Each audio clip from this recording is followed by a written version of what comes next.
reka nongere mbasuze kandi mbahe ikaze mwese mwahisemo gukurikirana Ibyiringiro Bishya TV. Uyu ni umwanya tubagezaho ibiganiro bitandukanye. Ndagira ngo mbibutse mbere yuko mukomeza ikiganiro ubanze gubike gukanda subscribe, like, share ndetse na comment kugira ngo ubashe gukora natwe mu biganiro byacu bigiye bikurikirana. Uyu munsi nkuko mubona turi kumwe n'abantu batandukanye, reka tuho umwanya babanze batwibwire mbere ko dukomeza ikiganiro cyacu.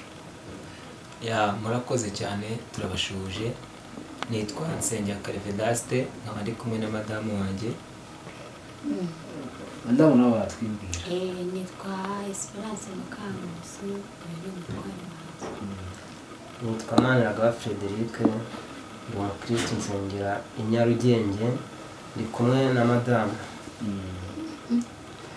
Haleluya, nitwa Maria Chantal, nsengera Kasirege kuri Paruwasi.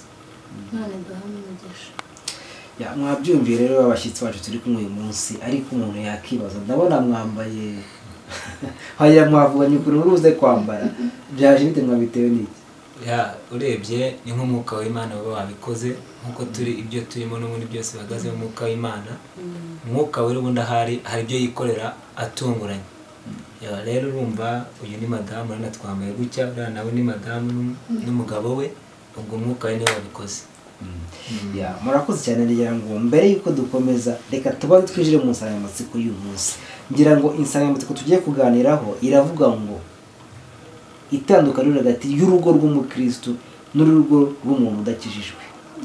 Mbere yuko tubiganiraho neza, reka tubanze dusobanukirwe ubundi umuntu ukijijwe ni muntu ki. Reka duhere ko mama wacu dusobanurire. Umuntu ukijijwe, Yesu yaravuze ngo tuzabamenyera ku mbuto zabo. Umuntu ukijijwe ni umuntu ugendera mu byo Imana ishaka, umuntu udasebya bene se, utariganya, mbese wa muntu uhora ahagaze mu kuri, yamenye ko ijambo, ntace ku ruhande, ntacabiranye. Nawe iyo utangiye gufata akaguru kamwe mu isi kandi ku Mana ntabwo byavamo. Umuntu Yesu yaravuze ngo tuzabamenyera ku mbuto zabo. Umuntu uzabona ukabona ko imbuto ze ntago agakiza. N'ubu Yesu ari kuvuga ati ndasohoye, bamwe bagiye hanze, ngiye kugaragaza umuntu ukijijwe uwo ari we. Ubwo rero agakiza ntabwo kaba mu rusengero, ahubwo kaba mu mitima yacu. Kandi ikindi, hariya hanze yadusohoye iri korosora, umuntu wese mumenye uwo ari we. Rero Yesu yaravuze ngo tuzabamenyera ku mbuto zabo. Yagira ngo nkuko mu byuma twese twabashe kwisobanukirwa, reka noneho tujye twakinjira mu kiganiro cyacu uyu munsi. Umuntu yakibaza, ese itandukaniro ryaba ari irihe hagati y'urugo rw'umuntu ukijijwe n'urugo rw'umuntu udakijijwe?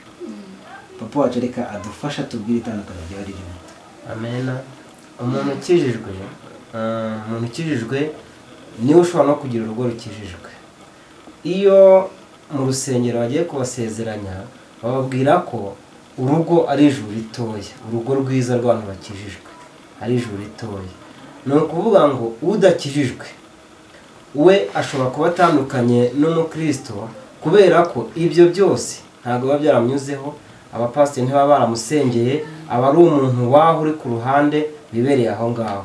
Urugo rukijijwe rero, ikiruranga cyane, rurangwa n'amahoro, rurangwa n'ibyishimo.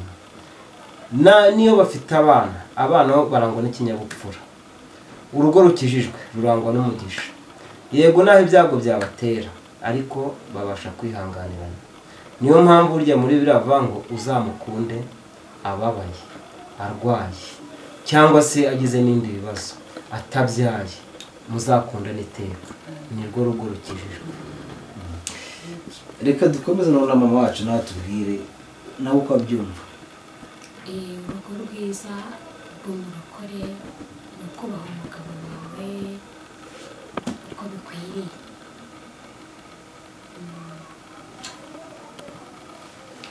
Ubundi ijambo gukizwa ubundi bivuga guhinduka.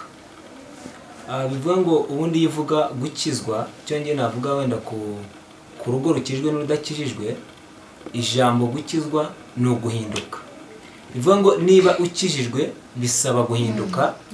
Bivuge ngo guhinduka, niba reka kuba wowe wa kera ube ubundi mushya. Nkuko ijambo rivuga uri muri Kristo Yesu, njya nkunda kubivuga cyane, aba ari icyaremwe gishya.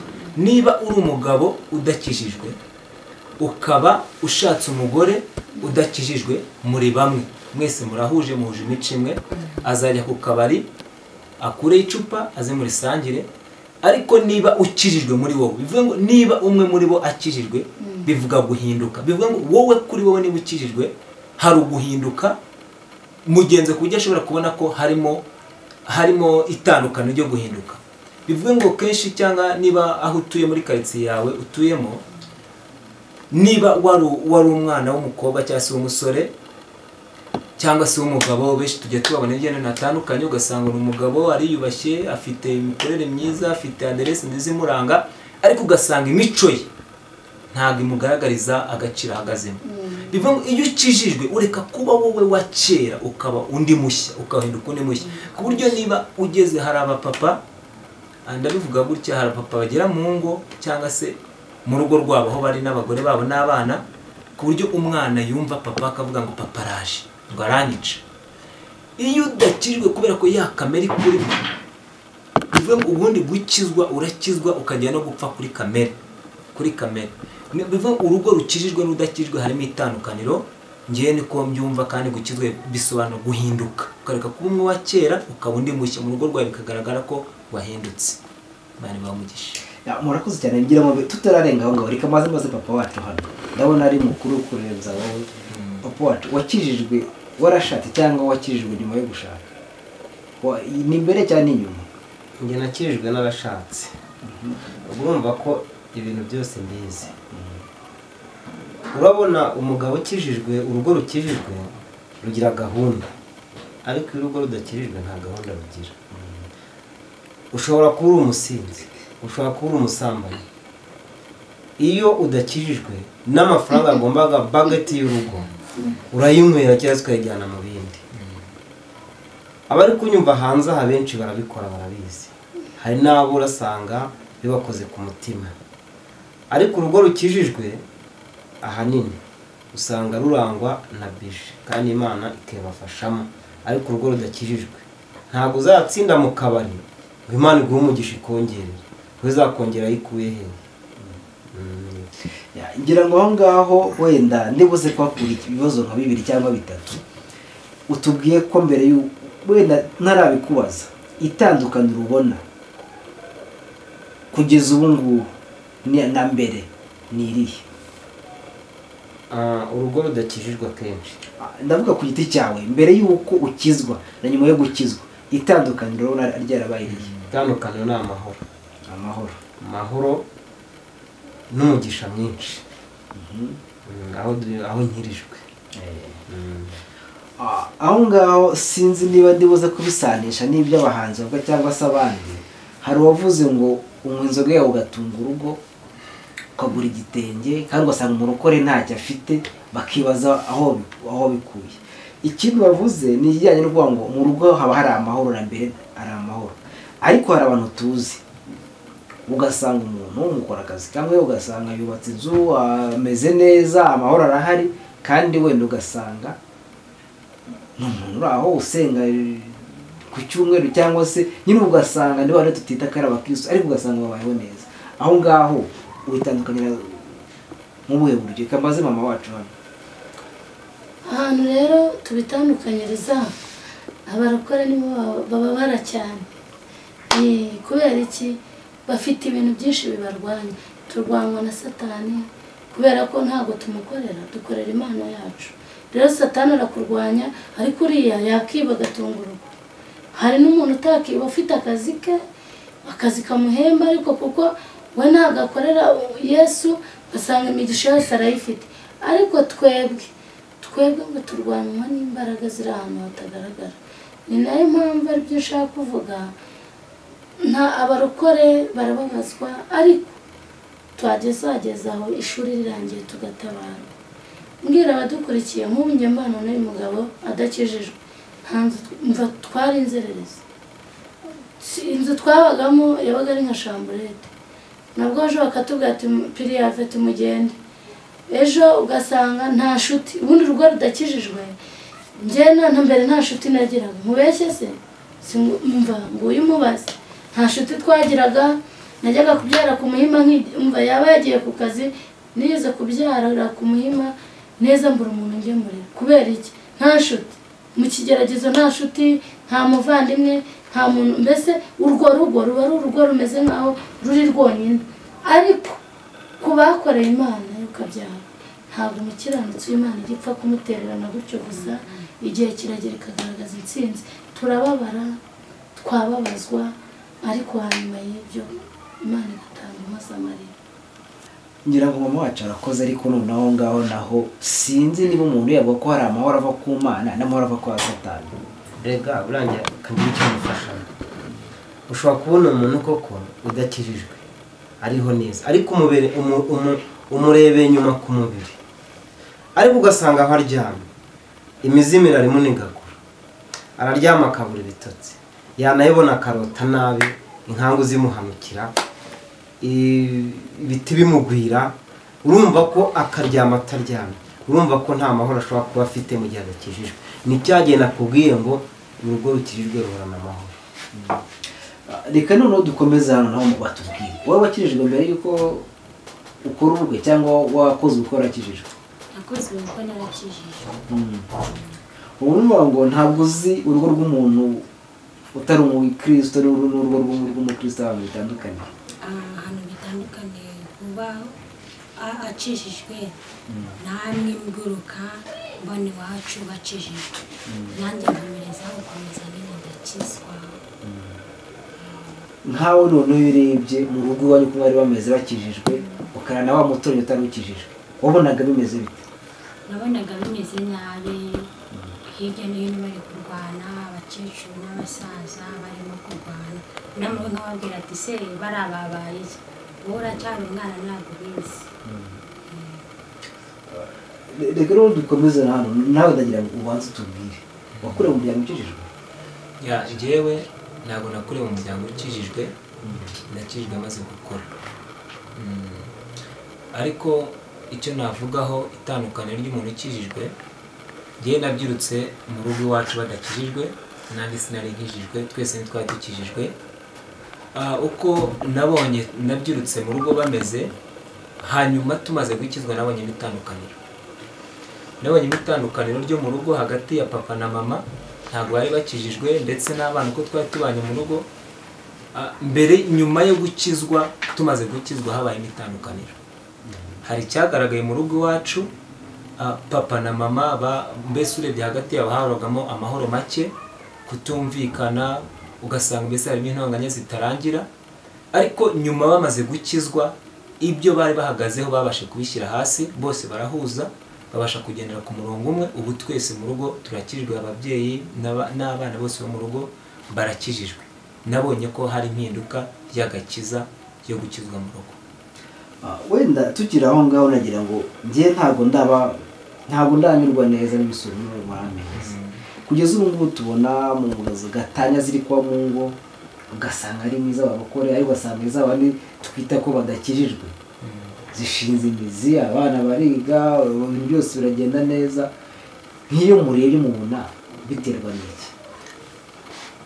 Ubundi uko nabivuga aricyo wenda twahagarara ntabwo kuvuga ngo dufite sije ivuga ngo urugo rukijwe n'udakijijwe bivuye ngo gukizwa aricyo navuze gukizwa ni uguhinduka. Hari ugukizwa ugakizwa kwitwa ngo urakijijwe ariko udakijijwe muri wowe bikagaragara ngo wenda ufite aderesi yaho usengera ariko udakijijwe bivuye ngo gukizwa ni uguhinduka ukareka kuba umwe wowe wa kera ugahinduka undi muntu mushya. Bivuga ngo niba mu rugo rwawe wenda birashoboka ko wavuga ngo urakijijwe ukagira aderesi warabatijwe kuko hari n'ubatizwa mu gitondo ejo agasubira mu kabari hari n'ubatizwa mu gitondo ejo agasubira mu nzira arimo ariko gukizwa niba warakijwe koko ugahinduka. Icya mbere gukizwa bivuga habamo kwihangana. Iyo umaze gukizwa wari umugabo cyangwa se umugore hari kamere y'abagabo muri wowe habamo kwihangana mugenzi ukabasha kumwihanganira mu byo mucamo ugasaba kwihangana. Ikindi gukizwa kugira ngo cyangwa se wenda icyo mbajije urambajije ngo ese kuki habaho gutandukana kw'ingo zikijijwe n'izidakijijwe? Icyo ndakigusubiza gutya kuba urugo rukijijwe rutandukana rimwe na rimwe twaje gusanga, kuko ngewe maze igihe kinini cyane ndwana n'imbaraga z'umwijima, ndwana n'imbaraga z'abadayimoni cyangwa se imyuka ibasha kunaniza abantu cyangwa se icyo bita karande. Iyo myuka, hari imyuka iza ikinjira mu rugo rw'abantu. Iyo uwo mwuka iyo winjiye mu rugo rw'umuntu, hari uba ufite intego target, ukavuga ngo ntabwo nshaka runaka yubaka. Iyo ukijijwe ntiwakira imbaraga z'Imana ngo ubashe gukizwa neza uhagararemo neza, Satani n'ubundi asigara agufiteho imbaraga. Urugo rwawe ashobora kurwinjiramo akakwiba, kuko Satani we nta kindi cyamuze ni ukwica, ni ukwiba no kurimbura. Iyo urebye nabi arakwiba akagusenyera.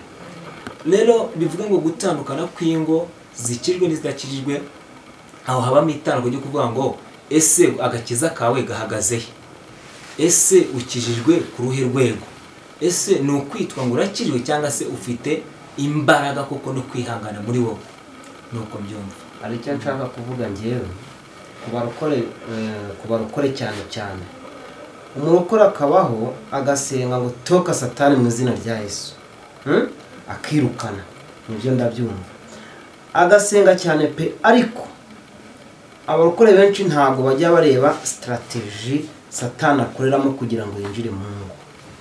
Na n'izi saha usanga umurokore areba muri Bibiliya, ariko ntabashe kurambura amaso ngo arebe hirya. Nibyo bavanga rwana ngo n'imbaraga z'abadayimoni cyangwa se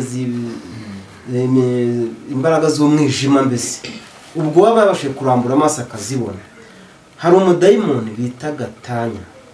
Uwo mudayimoni nta handi ajya, yinjira mu rugo rw'abarokore cyane. Iyo asanze ucitse intege ho gatoya arakwinjirira. Niho hahandi divorce iba. Nge nakunze kujya ndeba amafilime, burya abarokore cyane nabashishikariza kujya muri aya mafilime, filime z'imikorere ya daimoni. Akenshi hari abantu bakunze kuzerekana, ntabwo bapfa kuzibona cyane, ariko nge nakunze kujya nzireba. Nabanye n'umuntu w'umukozi w'Imana wari ufite ayo masede cyane akayatwereka. Buriya Satani arakwinjirira cyane nk'abafite abakozi mu ngo. Umukozi umuyaye akakwinjirira mu rugo, aje ari shitani, akagutesa cyakaza ari umukene, mukuza ari umukene, mukanya gatabaye umuntu wundi arabyibushye, azanya amataye. Ntangiye kubwira abagabo ubwo azanya amataye, mukanya akabatangiye gutegura ibyo umugore atateguye.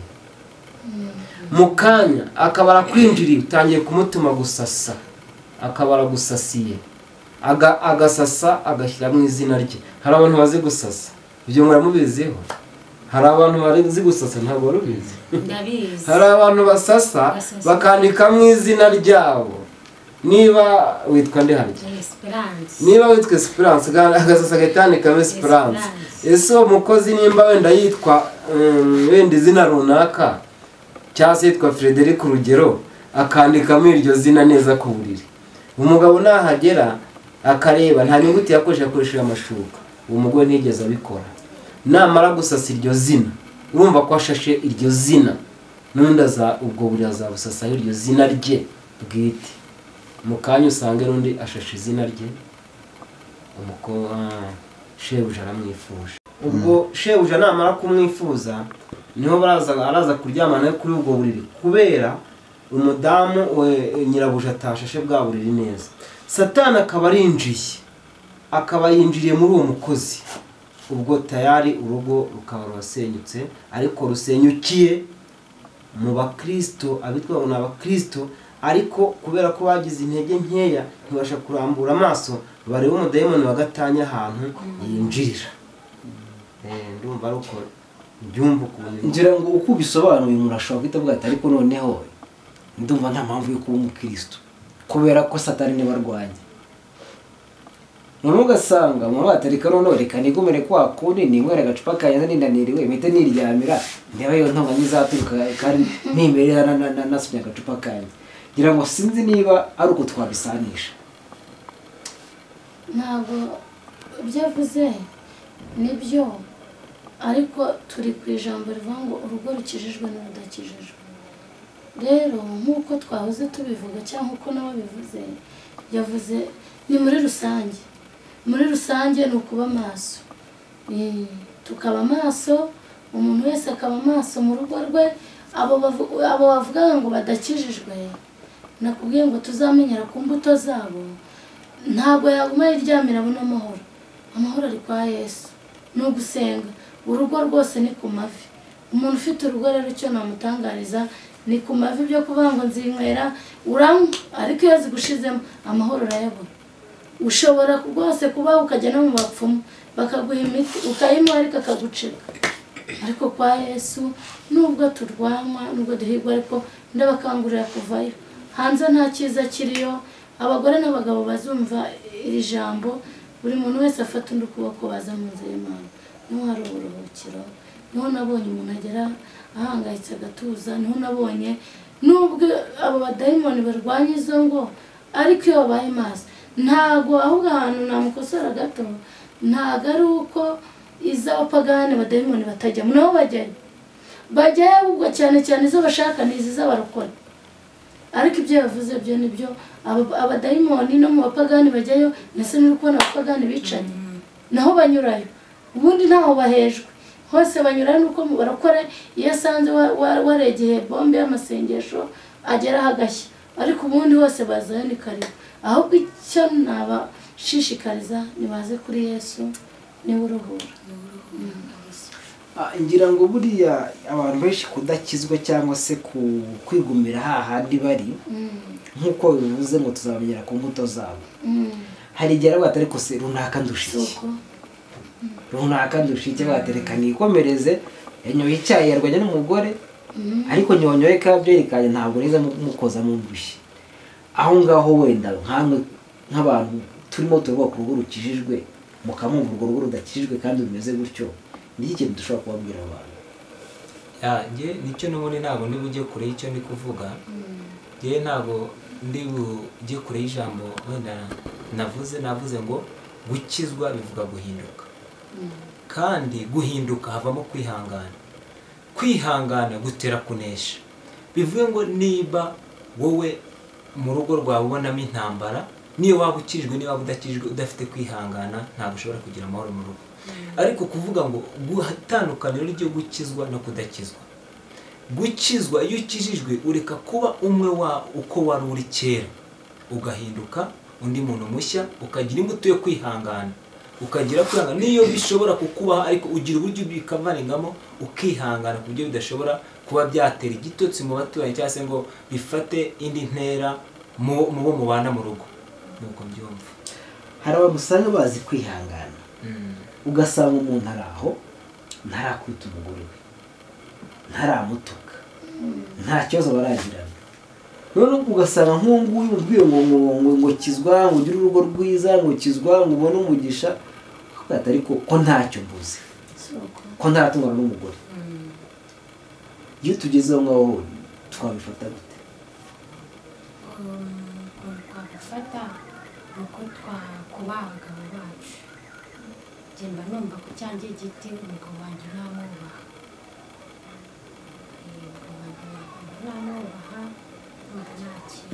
nkamwubaha cyane ku buryo atararikira abandi bagore.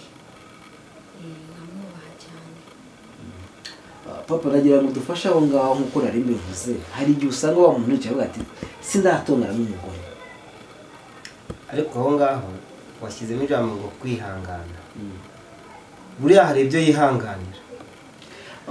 Icyo navuze niwo wanyumvishe neza. Hari ukuntu byose biba uko umuntu ateye. Ugasanga ndi wa muntu n'ubusanzwe ndi umunyamahoro, ugasanga ndi wa muntu uvuga ati ariko ndarwana n'iki ko nta kibazo mfite n'umugore wanjye, ntibambwira ko nakijijwe, ko tutaratongana, ko nta kibazo turagirana. None ugasanga nk'uwo muntu ntashobora kwiyumvisha ukuntu avuga ngo udakijijwe cyangwa se ukijijwe, akabona nta tandukaniro rihari. Ariko nawe nakubwiye ko burya urwo rugo rushobora kubaho koko, ariko nakubwiye ko nawe hari ibindi bibazo bahura nabyo. Ashobora no kubura ibitotsi aryamye kandi atatuwe n'umugore we. Ashobora kurara ibintu bimunigagura, ibizimu n'ibindi ntazi, kandi ataratungana n'umugore we. Ntabwo ari ukuvuga kuba ngo ari abatuje, ntabwo ashobora gutuza muri iyi si. Iyi ngiyi yugarijwe na Satani, Imana yajugunyeho Shitani, nta muntu ushobora kuyituzaho atari kwa Yesu byo ntabwo bishoboka nibyo ntibishoboka burya ntaba atuje ashobora no gutuza atatuma n'umugore anywa yabyeriye ejo wajya kumupima ngo umusangamo ngo hypertension kabara aho acecetse yicecekanye ejo bapima kuzamo isukari kabara aho kandi abicecekanye taratungana n'umugore kubera ko atakijijwe akavuga ngo ngiye mfite amahoro nyamara nta handi amahoro yava uretse kwa Yesu kuba akijijwe gusa byonyine nibyo byamuhesha amahoro. aho ngaho wenda ntabwo ndimo ndajyana namwe cyane kubera ko n'ubundi erega ntawe utarwara ntawe utarwara ahubwo ushobora kuza bati se uriya arwaye amasukari menshi sinywa fana sinywa icyayi sinywa igikoma ntawe uzahurira wenda na diyabete akumva we noneho ari buze kwimira gutyo kuko abona twese turarwara abona ntahamurya ibiki n'ibiki ndagira ngo aho hantu ariho muza kukumbwira ahantu biba bitandukaniye neza. rero njyewe ukuntu mbyumva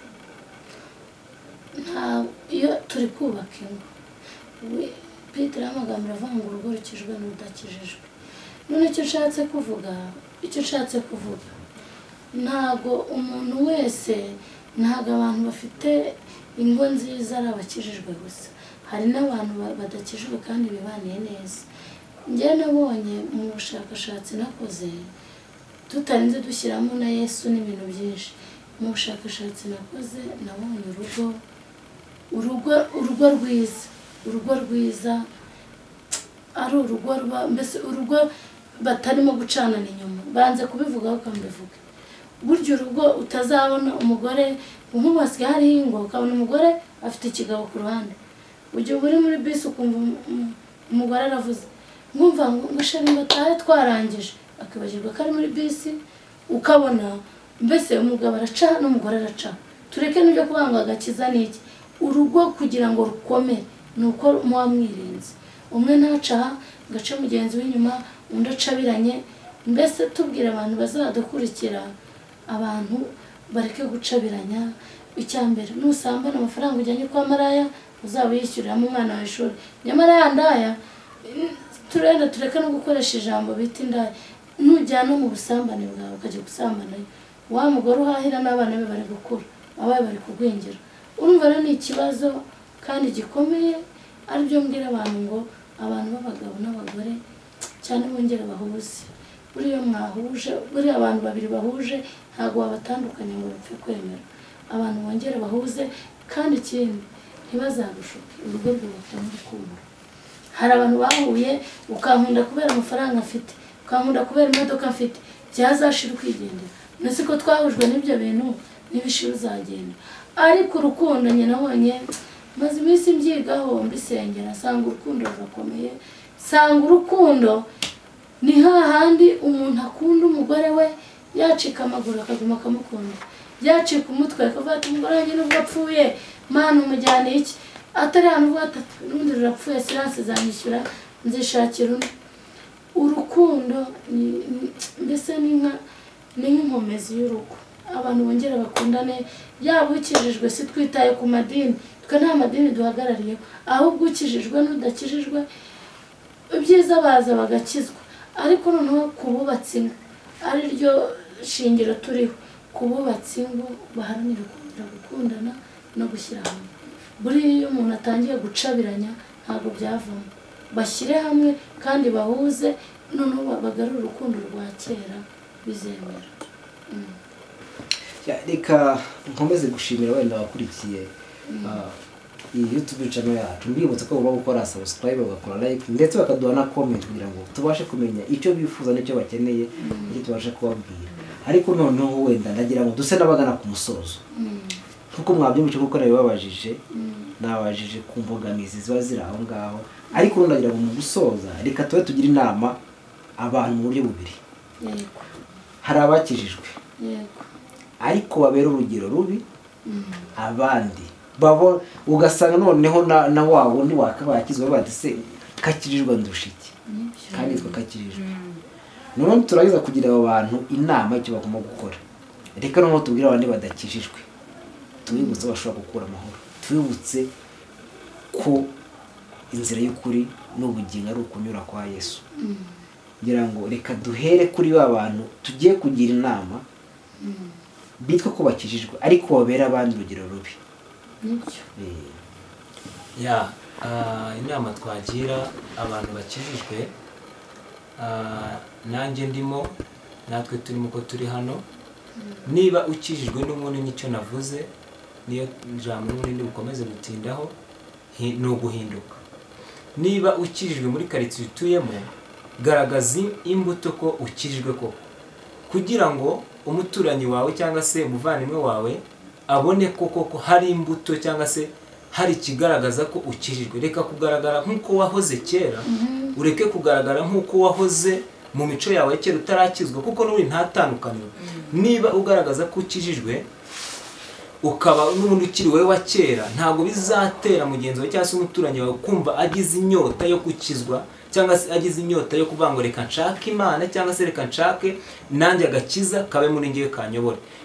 Ikintu navuga ku muntu ukijijwe uwo ari we wese, gira kwera imbuto aho utuye, gira kugaragaza agaciro aho utuye, gira kubera guca bugufi mu bo mubana, mu bo mukorana, mu rugo iwawe, ku kazi aho ukorera. Mbese buri muntu wese akubonemo imbuto yo kuvuga ngo ngize inyota yo kuba nka runaka.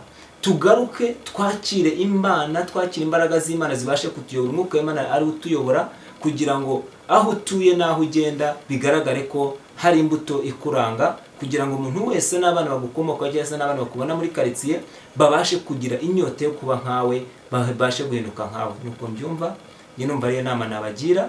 Umuntu wese ufite agakiza, garagaza imbuto iri muri we, kugira ngo umuntu nujya no ku baturanyi kubabwira ngo njye ndakijijwe. Umuntu wigeze aririmba indirimbo ikomeye aravuga ngo njye ndi umukristo kandi nzahora ndiwe.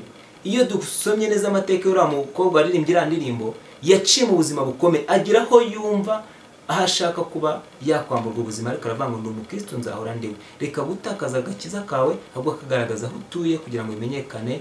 Ndumva ariyo nama nagira abantu bakijijwe, kugira ngo dukomeze twere imbuto aho dutuye n'aho dukorera.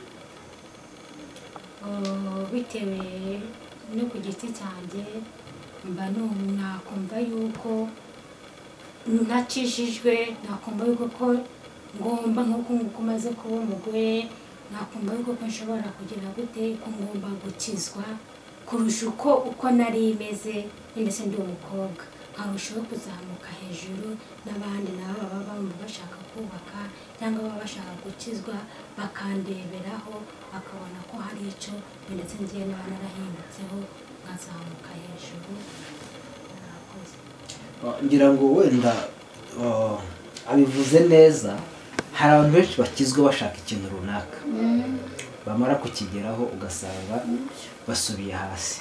Ndagira ngo ubakomozeho nawe dukomoreze ku bantu noneho babandi badakijijwe, icyo bakwiye gukora kugira noneho duhite dusoza. Urangiye mbatizwa, umupasiteri atwigisha avuga ngo uko mugiye kubatizwa, ubu ngubu hahagaze abantu babiri, hari Yesu Kristo, hari na shitani. Ati uko urajya muri Yorodani ukiburuka, ati harimo urakomeza, ati nubwo ubatijwe ariko harimo uwa shitani, harimo uwa Yesu Kristo, hari n'uwa Yesu Kristo. Uriya ngo baba bahagaze kuri Yorodani aho ngaho. Ubwo rero ni ukuvuga ngo abantu wenda baba ari abakristo mu kanya bakagwa, baba barabatijwe, burya bafite cya kintu bashakaga n'ubundi, baba ari abashitani cyagiye mu mubatizo, ntabwo baba ari abakristo. Icyo gihe babatizwa n'ubundi umutima wabo uri kwa shitani, ariho bajyanye, hari cya kintu bagiye gushaka. Bagerayo bamara kukibona koko, bakongera kwisubirira kuri wa muntu wabo shitani, kuri wa mutware wabo. Ariko burya bacunga no gutaranirwa mu rusengero, agira ngo Imana ntibaho. Nubwo baba bakijijwe bakongera bakagwa, burya bahanwa n'Imana kurusha shitani. Mbabwira ngo uzi ko wese yakijijwe agakurikira ibintu, ntabwo Imana ishobora kumureka uko nguko, iramuhana by'intangarugero, ku buryo n'ubitekereza wese atazabikora. Burya nta mahoro ajya aboneka ahandi uretse kwa Yesu honyine. Agira ngo reka tugushimire, urakoze cyane. Noneho tugiye kujya kwa mama wacu adusoreze, agira noneho abantu inama babandi binangiye umutima, zango zidakijijwe cyane, ko aravuga ngo uwize byinshi azabazwa byinshi. Avuga ati njye ntabwo nkeneye kumva ijambo ry'Imana kugira ngo ntazabibazwa. Noneho mbere yuko tugana ku musozo ubanze udukomereze ko abantu ubagira inama ubibutse ubabwira icyo bakwiye gukora.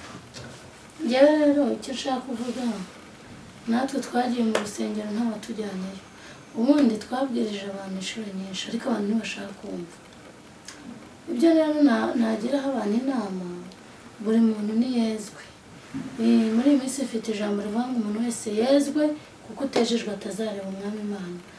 Abo bantu rero badakijijwe ngo hari ijambo nsigaye nkunda gukoresha rivuga ngo iyi ni indunduro y'ijambo byose byarumvishwe. Nta muntu nubwo ubona tubinyuza kuri YouTube ntawe utaba yabibonye ahubwo ajya kwirebera biriya byo bambaye ubusa ariko naryo yaribonye ko ari ijambo ry'Imana. Rero igihe tugeze mu bantu bareke kwiyobagiza ahubwo bakurikira Uwiteka. Kandi ikindi cyongewe icyo nkundira abanyarwanda ntawe utagira abasengera buryo uzareba hirimbana bajya mu musigiti mu nsengero bakajya mu kiliziya hose naho bajya kubonanira n'Imana ariko ntabwo izo nsengero ari z'Imana ishaka. Reka twezwe mbere na mbere twere imbuto aho dutuye twere imbuto mu mivugire kandi tugendane n'agakiza mu mitima yacu kuko ziriya nsengero tuzasiga ku isi n'abari gupfa ntabwo bazijyana ariko twezwe. Dusoza rero mbwira abantu Imana yarambwiye ngo abantu yazanye urabona ukuntu insengero zifunze wagira urega abakiranutsi nibo bazana ibyago nose nkubeshye nibo babizana kubera ko dukora ibyaha Imana ikagerekana urukiro ikavuga ati abapagani bazakora ibyaha n'abakijwe bakora ibyaha none nayo igafata umwanzuro ariko buriya kugira ngo insengero bazifunge nugira ngo byatunguye Imana yagira ngo irebe ese aba bantu nibasohoka hanze bakamara amezi 5 badasenga ubundi bazamera gute.